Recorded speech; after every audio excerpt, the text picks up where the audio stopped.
साल 1992। मुंबई की सुबह हमेशा की तरह भागती दौड़ती थी। लोकल ट्रेनों में भीड़, चाय की टपरियों पर शोर और अखबार वालों की आवाजें। लेकिन उस दिन अखबार वालों की आवाज थोड़ी अलग थी। टाइम्स ऑफ इंडिया, एसबीआई के 500 करोड़ गायब।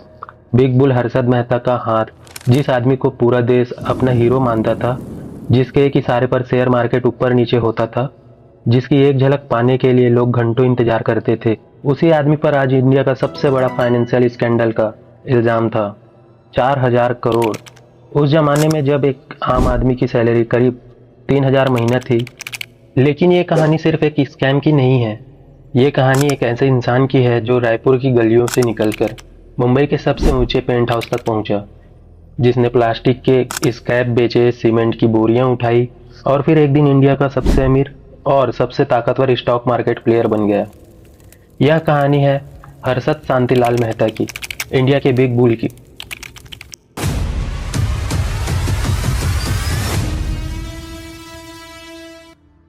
साल 1955। मध्य प्रदेश के एक छोटे से शहर रायपुर में एक मध्यवर्गीय गुजराती परिवार में एक ऐसे बच्चे का जन्म होता है। नाम हर्षद शांतिलाल मेहता। बचपन बिल्कुल सामान्य था। ना कोई बड़ी तकलीफ, ना कोई बड़ी सुविधा। पिताजी का छोटा सा कारोबार था, माँ घर संभालती थी। हर्षद पढ़ने में ठीक ठाक था, लेकिन एक चीज उसमें बचपन से ही अलग थी।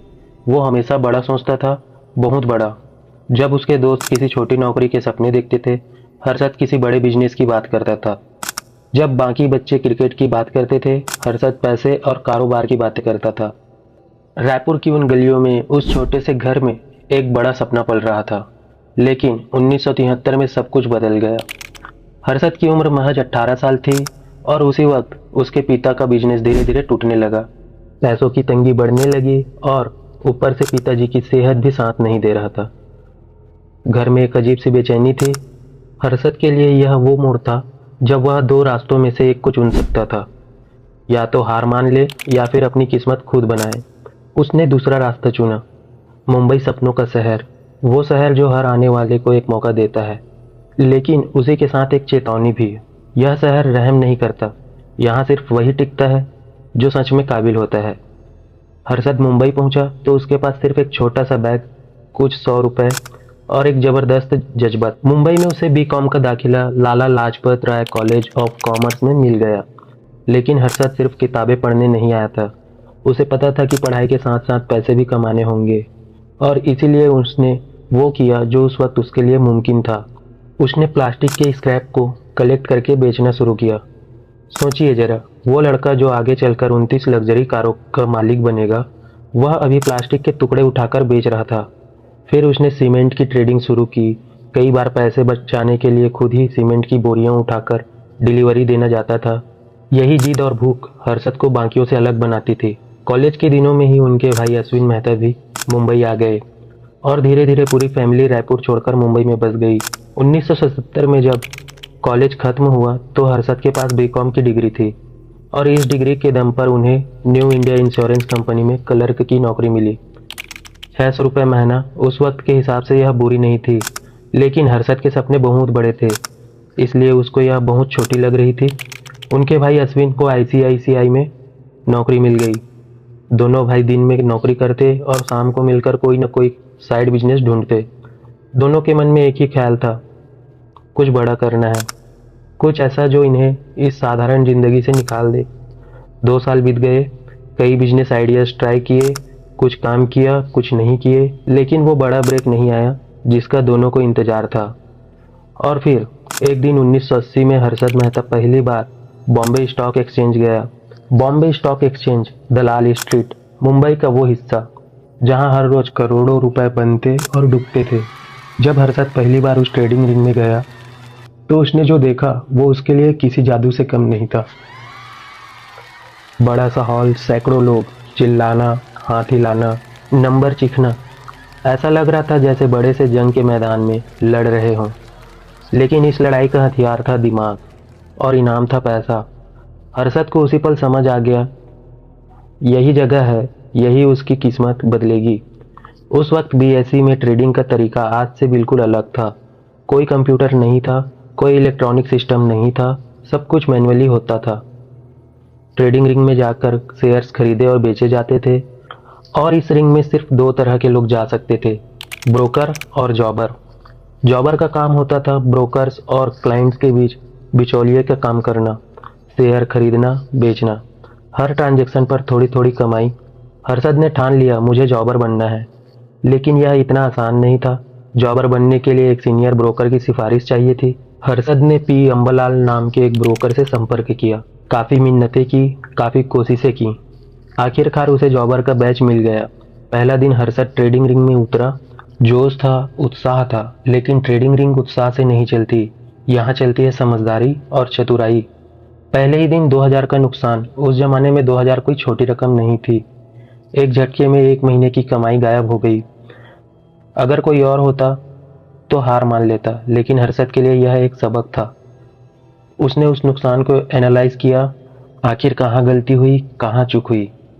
अगले कई हफ्तों तक उसने बस यही किया, देखना, सीखना, समझना, ट्रेडिंग रिंग के पुराने खिलाड़ियों को ऑब्जर्व करना, उनकी चालें समझना। और धीरे धीरे हर्षद को समझ में आने लगा कि यह गेम सिर्फ नंबर्स का नहीं है, यह इंफॉर्मेशन का गेम है। जिसके पास सही जानकारी है वह सही वक्त पर मुनाफा बना लेता है। और यहीं से शुरू हुई हर्षद मेहता की असली जर्नी। हर्षद को बहुत जल्दी समझ में आ गया कि स्टॉक मार्केट में पैसा बनाने के लिए आपको दो चीज़ें चाहिए, सही इन्फॉर्मेशन और सही टाइमिंग। सही इन्फॉर्मेशन मतलब किसी कंपनी के बारे में वो बात जो मार्केट को अभी तक पता नहीं है, और सही टाइमिंग मतलब उस जानकारी के आधार पर बाकियों से पहले शेयर खरीदना या बेचना। आज इसे इनसाइडर ट्रेडिंग कहते हैं और यह इलीगल है, लेकिन 1980 के दशक में यह ना सिर्फ लीगल था बल्कि मार्केट में यही तरीका चलता था। हर्षद ने एक बहुत ही चालाक नेटवर्क बनाना शुरू किया। उसने लेबर यूनियन के नेताओं से दोस्ती की, क्योंकि लेबर यूनियन के नेताओं को पता होता था कि किसी फैक्ट्री में प्रोडक्शन कितना चल रहा है।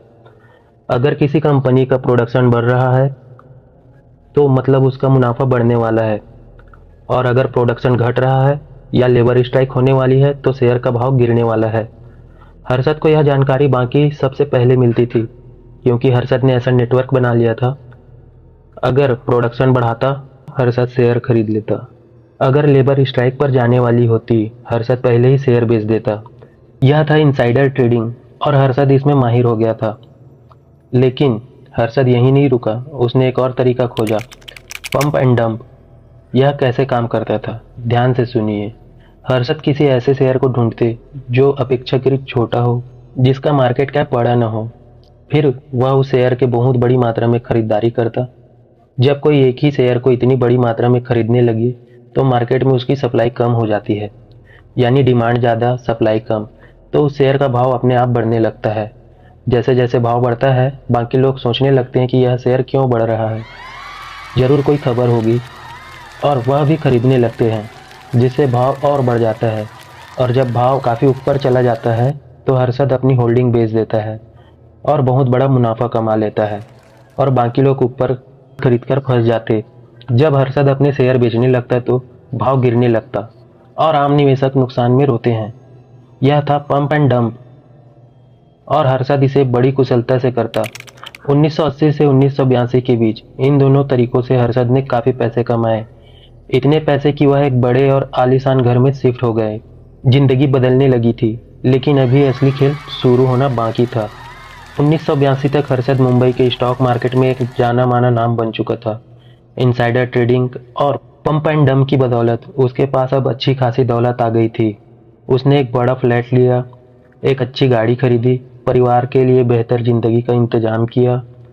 यह वो हर्षद नहीं रहा था जो कभी प्लास्टिक स्क्रैप बेचता था, लेकिन हर्षद के लिए यह तो बस शुरुआत थी। उसके सपने इससे कई गुना बड़े थे। उनके मन में एक ख्याल आया, क्यों ना एक ऐसी फर्म बनाई जाए जो दूसरे अमीर लोगों का पैसा स्टॉक मार्केट में लगाए और उन्हें बड़े रिटर्न दे। यही सोच आगे जाकर ग्रोम और कंसल्टेंट्स की नींव बनी। लेकिन किस्मत ने एक बड़ा झटका देने का प्लान बना रखा था। 18 मार्च 1982 यह तारीख हर्षद मेहता की जिंदगी में हमेशा के लिए दर्ज हो गई। उस दिन सुबह मार्केट बिल्कुल नॉर्मल खुला, कोई खतरे का संकेत नहीं था। लेकिन दोपहर करीब 2 बजे अचानक कुछ ऐसा हुआ जो किसी ने नहीं सोचा था। मार्केट अचानक से गिरने लगा, पहले धीरे धीरे, फिर तेज और फिर बहुत तेज। 15 मिनट के अंदर बीएसई ने उस सदी का सबसे तेज गिरावट देखी। हर जगह पैनिक ही मच गया। हर तरफ सेलिंग शुरू हो गई। जो जितनी जल्दी निकल सके निकल गए। हर्षद के पास उस वक्त काफी बड़ी पोजीशन थी मार्केट में। वो मार्जिन पर ट्रेड कर रहा था, मतलब उधार लिया हुआ पैसा लगाया था। जब मार्केट इस तरह क्रैश करता है और आपने मार्जिन पर ट्रेड किया हो तो नुकसान कई गुना बढ़ जाता है। हर्षद को 1 लाख का नुकसान हो गया। 1 लाख उस जमाने में जब मुंबई में एक अच्छा घर आता था। हर्षद लगभग बर्बाद हो चुका था। ब्रोकर के पैसे चुकाने के लिए उसे अपनी पत्नी की ज्वेलरी तक गिरवी रखनी पड़ी। घर का खर्च चलाने के लिए अगले कुछ महीने उसके भाई अश्विन की पत्नी ने सहारा दिया। वो एक फ्रीलांस ब्यूटिशियन थी। सोचिए जरा, जो आदमी कल तक मार्केट में बड़े बड़े डील्स कर रहा था, आज उसके घर का खर्च उसकी भाभी चला रही थी।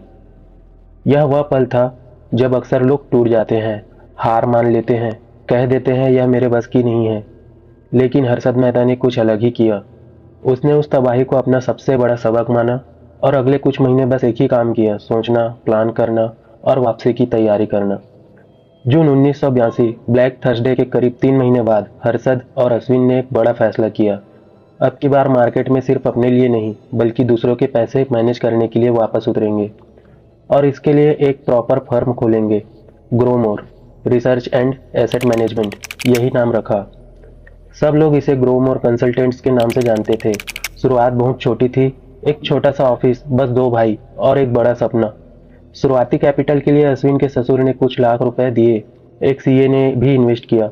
ग्रोमोर का मकसद था वेल्थी लोगों का पैसा स्टॉक मार्केट में इन्वेस्ट करके उन्हें हाई रिटर्न दिलाना, यानी पोर्टफोलियो मैनेजमेंट सर्विसेज। और हर्षद का अप्रोच बिल्कुल मेथोडिकल था। उसने मार्केट को ध्यान से देखा। 1982 में टी लीव्स के दाम अचानक से काफ़ी बढ़ गए थे, मतलब टी कंपनीज को नॉर्मल से ज़्यादा प्रॉफिट होने वाला था। लेकिन स्टॉक मार्केट में टी कंपनीज के शेयर अभी भी काफ़ी सस्ते थे। मार्केट ने अभी इस बात को प्राइस इन नहीं किया था। यह एक गोल्डन अपॉर्चुनिटी थी। हर्षद ने अपने क्लाइंट्स के लिए McLeod, REL, Tata tea, Harrison Malayalam जैसी टी कंपनीज के शेयर भारी मात्रा में खरीदे। 1 साल के अंदर इन कंपनियों के शेयर आसमान पर पहुंच गए। ग्रोमोर के क्लाइंट्स ने जबरदस्त रिटर्न्स देखे और ग्रोमोर का नाम चारों तरफ फैल गया। अब ग्रोमोर के दरवाजे पर लाइन लगने लगी।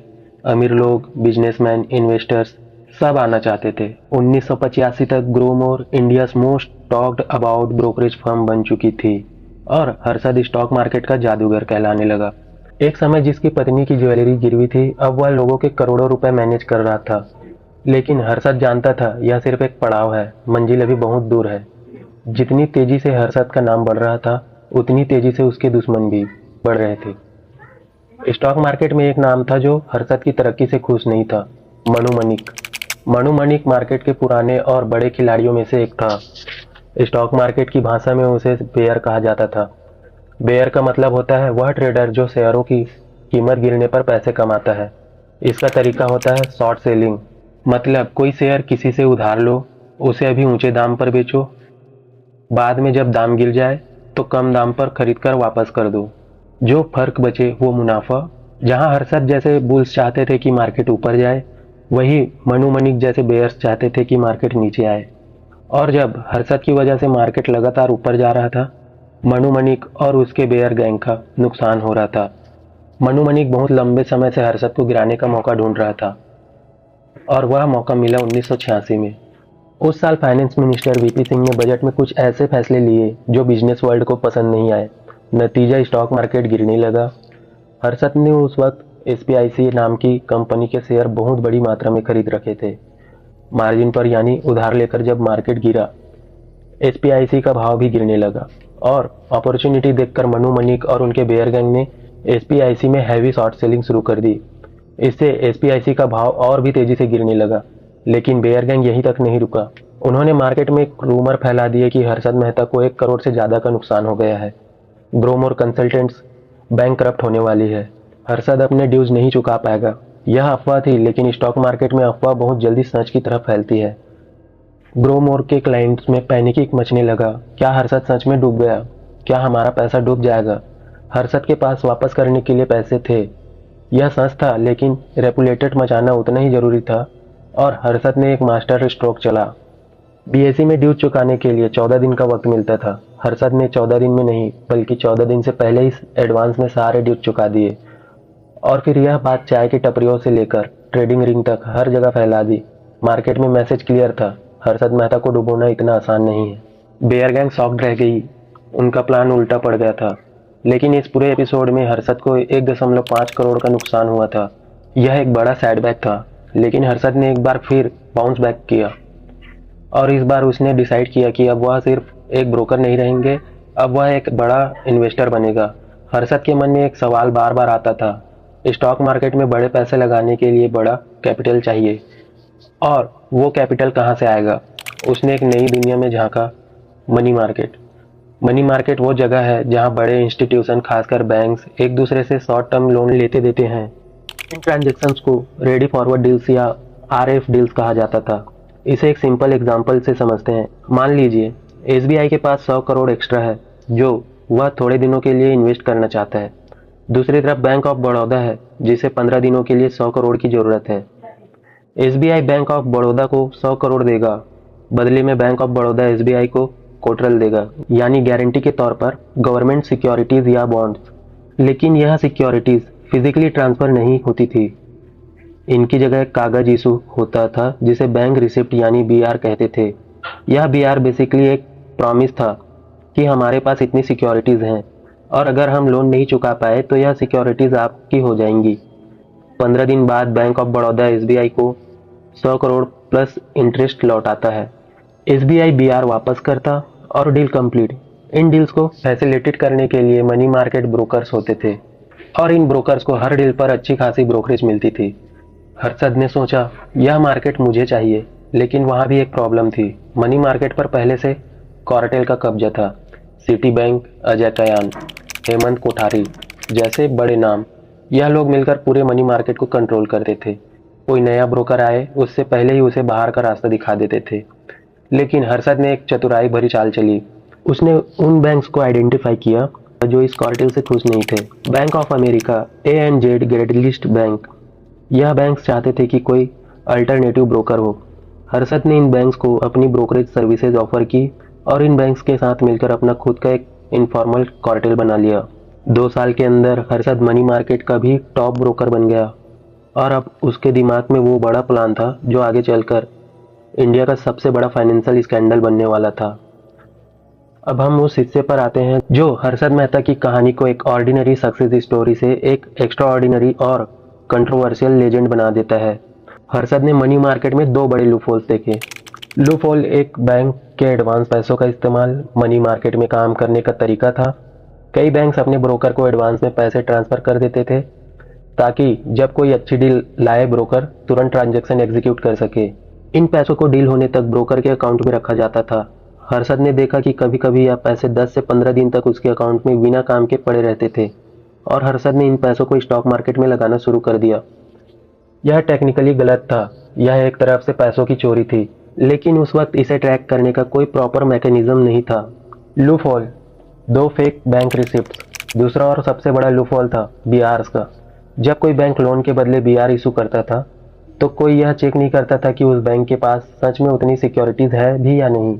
हर्षद ने इसका फायदा उठाया। उसने कुछ छोटे बैंक्स जैसे बैंक ऑफ कराड़ को ब्रीफ दिया और उनसे फेक बीआरस बनवानी शुरू कर दी। हर्षद किसी बड़े बैंक जैसे एसबीआई से 500 करोड़ का लोन लेते कोलेटरल के तौर पर बैंक ऑफ कराड़ की फेक बीआर बनवा देता। बैंक ऑफ कराड़ की बीआर में लिखा होता था कि उनके पास 500 करोड़ की गवर्नमेंट सिक्योरिटीज है, जबकि थी नहीं। फिर वह 500 करोड़ स्टॉक मार्केट में लगा देता, अपने फेवरेट स्टॉक को पंप करता और जब भाव काफी बढ़ जाता तो बेचकर प्रॉफिट कमा लेता। बाद में किसी दूसरे बैंक से पैसे लेकर पहले बैंक को वापस करता। यह एक एंडलेस साइकिल था। 1990 से 1992 के बीच हर्षद ने इन पैसों से मार्केट में जो तूफान मचाया वो अनप्रेसिडेंटेड था। मई 1990 में सेंसेक्स करीब 800 पॉइंट्स पर था। अप्रैल 1992 तक सेंसेक्स 4500 पॉइंट्स पर पहुंच गया।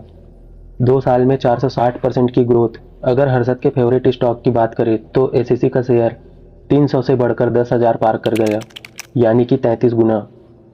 अपोलो टायर्स 10 गुना बढ़ गया। कई दूसरे स्टॉक भी आसमान पर थे। पूरा देश स्टॉक मार्केट में कूद पड़ा। हर कोई पैसा लगाना चाहता था, हर कोई अमीर होना चाहता था। ग्रोमोर के दफ्तर के बाहर भीड़ लगती थी और इस सब के बीच मनु मनिक और बेयर गैंग की मार्केट को नीचे लाने की कोशिशें नाकाम होती रही, क्योंकि हर्षद के पास मार्केट को ऊपर रखने के लिए पैसों का एक अंतहीन खजाना था। 1991 से 92 में हर्षद मेहता वो सब कुछ था जो एक आम इंसान बनने का सपना देख सकता है। 15,000 स्क्वायर फीट का penthouse prime Mumbai location में इतना बड़ा कि उसमें छोटा सा एक शहर बस सके। 29 कार्स, इनमें इंडिया की पहली इंपोर्टेड लेक्सस भी थी। उस वक्त लेक्सस का भारत में आना एक इवेंट होता था। एक लेविस ऑफिस जहां प्रीमियम फर्नीचर था, जहां एक्सपेंसिव आर्ट पीसेस थे, जहां आना जाना इंडिया के टॉप बिजनेसमैन और पॉलिटिशियंस का था। बिजनेस इंडिया और बिजनेस टुडे जैसी मैगजीन्स के कवर पर हर्षद मेहता था। उसे इंडिया का हाईएस्ट इनकम टैक्स पेयर बताया जा रहा था। हर इंटरव्यू में उसकी लाइफस्टाइल, उसकी सक्सेस, उसके विजन की चर्चा थी। हर्षद का रुतबा इस हद तक बढ़ चुका था कि वह जिस भी स्टॉक को छूता उसका भाव बढ़ने लगता था। एक बार उसने माजदा कंपनी के शेयर खरीदे। उसी नाम की वजह से एक अलग कंपनी स्वराज माजदा के शेयर भी बढ़ने लगे, सिर्फ इसलिए कि नाम में माजदा था, और लोगों ने सोचा हर्षद ने शायद यह भी खरीदे होंगे। यह था बिग बुल का रुतबा। लेकिन यही वो वक्त भी था जब हर्षद के अंदर एक खतरनाक एरोगेंस आ गई थी। वो खुद को अजय मानने लगा था। वो सोचता था कि मार्केट उससे चलता है, वो मार्केट से नहीं। उसने मेरल लिंच जैसे ग्लोबल इन्वेस्टमेंट बैंक से ज़्यादा रिटर्न कमाने के टारगेट सेट कर लिए थे। अहंकार यही उसके पतन का बीज था, और डेस्टिनी ने उनके लिए एक बहुत दर्दनाक फॉल तैयार कर रखा था। 1991 में ही आरबीआई को एक टिप मिली। कहीं से खबर आई कि मनी मार्केट में बैंक रिसिप्ट का मिसयूज हो रहा है, कि कुछ फेक बीआरस बनाई जा रही है, कोई सिस्टमेटिक फ्रॉड चल रहा है। आरबीआई ने कुछ बैंक्स के खिलाफ इंक्वायरी ऑर्डर की और साथ ही सभी बैंक्स के लिए बीआर के इस्तेमाल पर स्ट्रिक्ट गाइडलाइंस जारी कर दी। यह हर्षद के लिए पहली वार्निंग थी। फेक बीआरस का खेल अब मुश्किल हो गया था, लेकिन हर्षद नहीं रुका। दिसंबर 1991 में उसने SBI, state bank of India, India के सबसे बड़े बैंक से 500 करोड़ उठा लिए और अपनी पुरानी आदत के मुताबिक वो पैसे स्टॉक मार्केट में लगा दिया। लेकिन इस बार एक प्रॉब्लम थी। आरबीआई की नई गाइडलाइंस की वजह से फेक बीआरस लाना बहुत मुश्किल हो गया था। एसबीआई को कोलेटरल नहीं दिया जा सका, तो हर्षद ने एसबीआई के एक एम्प्लॉय सीतारमन को ब्राइब दिया।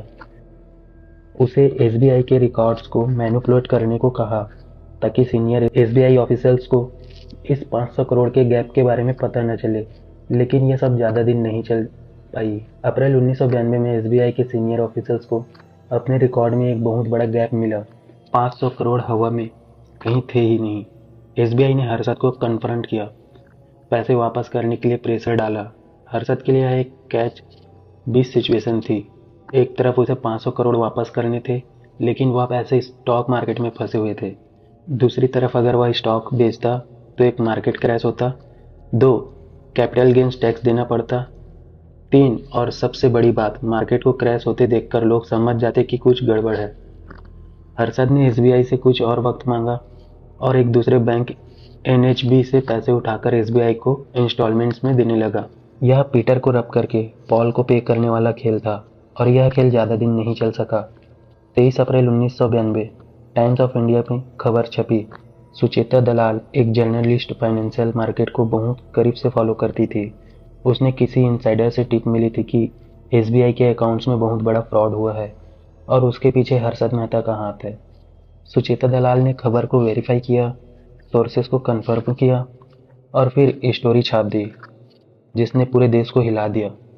Front page times of India, SBI के 500 करोड़ गायब, बिग बुल हर्षद मेहता का हाथ।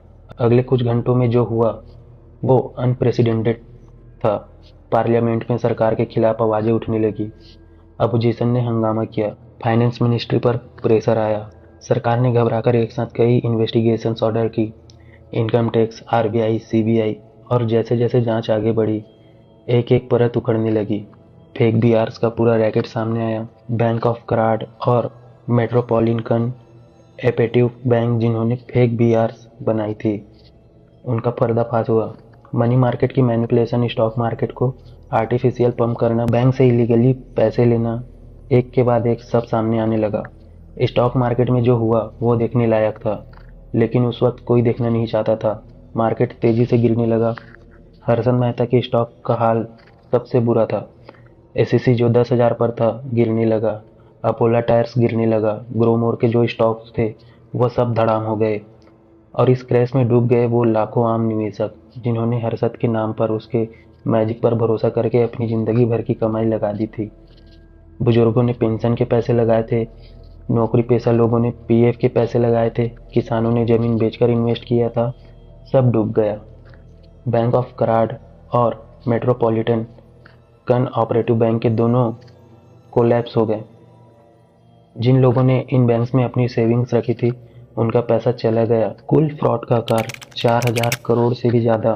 4,000 करोड़ 1992 में, जब इंडिया की जीडीपी आज की तुलना में बहुत छोटी थी, यह एक एस्ट्रोनॉमिकल नंबर था।